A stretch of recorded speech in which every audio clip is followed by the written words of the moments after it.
It's that time of year again, Apple iPhone season, and that means I've got a new iPhone here in the studio, specifically the deep purple version of the iPhone 14 Pro. If you're of a certain age, I bet I can guarantee which song you have stuck in your head right now.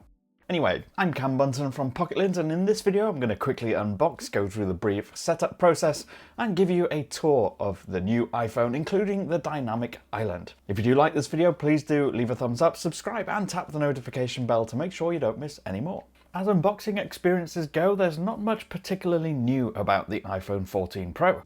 Apple is maintaining its efforts to introduce as little waste as it can, offering a slim box without a power adapter and without a ton of disposable plastic film. So you peel back a couple of strips on the outer packaging, and inside, underneath the phone that we move to one side, you still get an Apple sticker, SIM ejector tool, and the usual paperwork and a Lightning to USB-C cable. Apple has continued to use its paper-based protector over the display too, and that's pretty much it. We can power it on and set it up. Similarly to the unboxing, setting up hasn't changed a huge amount in iOS 16 either.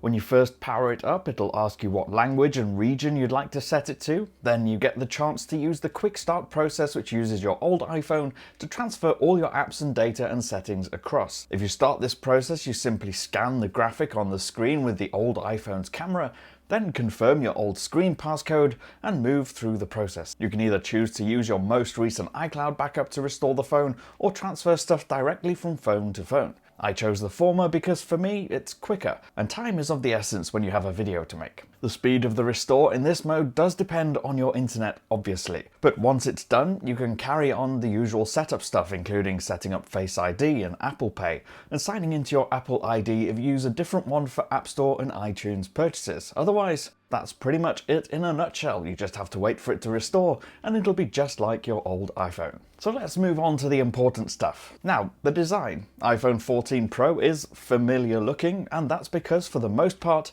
it looks almost identical to its predecessors. So we won't spend too much time talking about the polished, fingerprint-loving stainless steel edges or the frosted glass back, because by and large that's just like the iPhone 13 Pro, but with a bigger camera unit at the top. It also comes in a couple of new awesome colours. There's space black, which looks fantastic, and this deep purple model here. So let's move on to talking about something that is different, and probably the coolest feature launched on an iPhone for a while, but also simultaneously with the worst name in history: Dynamic Island. In its inactive state, it's just this pill-shaped cutout in the display. There's a selfie camera to the right of this section and a small invisible gap that you can just about see if you look close enough. And then the Face ID sensor squeezed into a small cutout on the left. Technically, it kind of is that eye-shaped cutout we saw in leaks running up to the launch, but Apple just filled in the gaps to make it one long section. However, that's not even what's interesting. What's interesting is that Apple has developed a software feature around this cutout to make it more useful.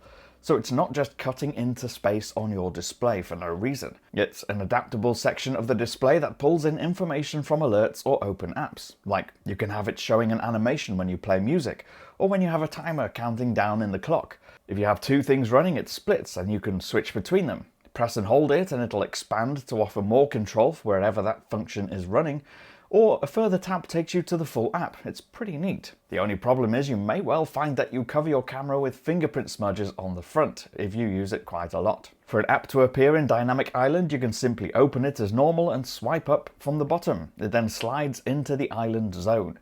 It works with timely notifications like AirPods connecting, a phone call, or placing your phone on charge, or flicking the mute switch to put your phone in silent mode. Okay, so what else is there? Or more technically, what isn't there? If you're in the US, you don't get a SIM tray. Apple went full eSIM in the States.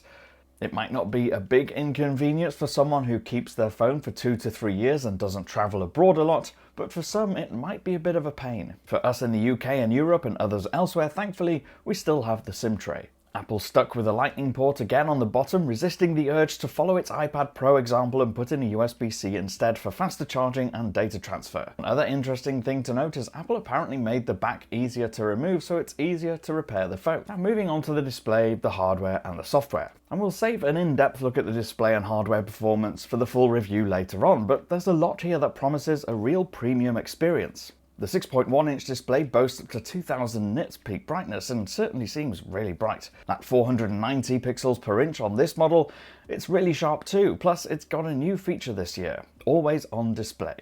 finally. But being Apple, they had to do this a little bit differently too. So instead of just showing a clock, it dims your entire wallpaper and brings the clock to the forefront, and then changes the refresh rate down to 1 Hz. It saves battery, but also means it'll drain more than if you just disabled the always on display altogether. The LTPO tech means it can ramp all the way up to 120 Hz if needed for super smooth animations, and inside you'll find the latest A16 Bionic processor, which from our time so far means very fast, smooth interactions and loading times. There are another couple of interesting features added specifically for the latest iPhones too, and one of those being the satellite connectivity, a feature we're hoping no one ever has to use but is there in case of emergencies. Using it when lost, the interface points you towards a satellite, and then you can send an emergency text to the emergency services to tell them where to come and get you from. It's only available in the US and Canada for now, and it's available as a free 2-year subscription at time of launch. There's also car crash detection, another feature we'd really love for you to not ever have to use. It combines data from your GPS, accelerometers, gyroscopes and mics to detect when you've been in a car crash,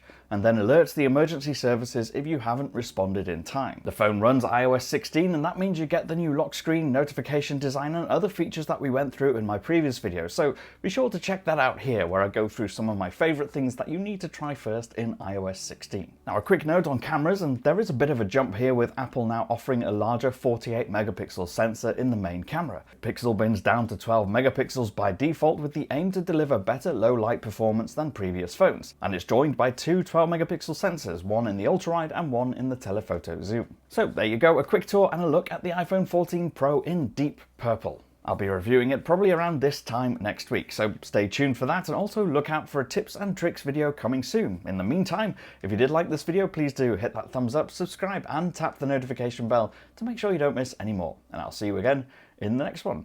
Bye for now.